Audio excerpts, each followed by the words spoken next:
results coming in for the stadium bond. This is another big item on the ballot, and right now it appears that the numbers show that there are more votes against the stadium bond, about 39,000, nearly 40,000 votes against the stadium bond, and about 21,000 votes for the stadium bond. So the split right now is about 65% to 35%. 65 no, 35 yes.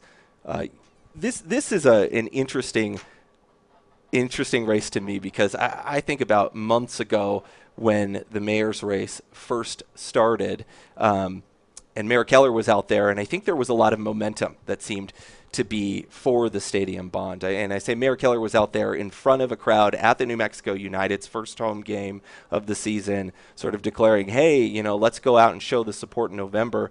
But clearly, as we're seeing some of the first vote totals, you're almost looking at double the amount of no votes as there are yes votes. So, Gabe, what stands out to you interesting about this one? How can sort of voters maybe square the idea that Mayor Keller may see re-election tonight, but the stadium bond that he very publicly put himself in front of may go down tonight with just even some of these first results in, I should be clear.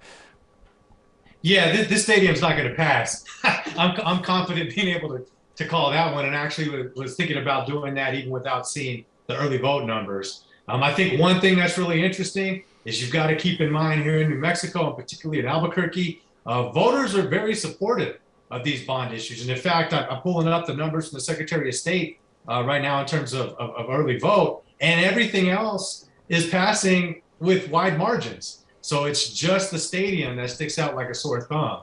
So some context on that. One is, I think United spent upwards of $900,000 on their campaign. A lot of that TV ads that clearly were not effective and didn't persuade voters.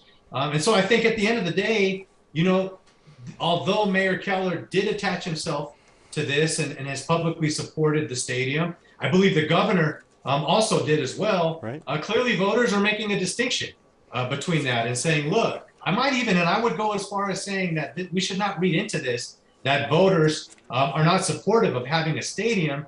They just have a different opinion of whether or not this should be supported by taxpayer dollars. So I think that's the big story. If it were me, I know one question a lot of folks have asked me is, if this fails, do you think that New Mexico United will try a second round? And if I were them, I think twice about that. $900,000 spent, and you didn't even really get close to victory. I would think maybe of a different approach and different funding streams rather than to put this to voters again.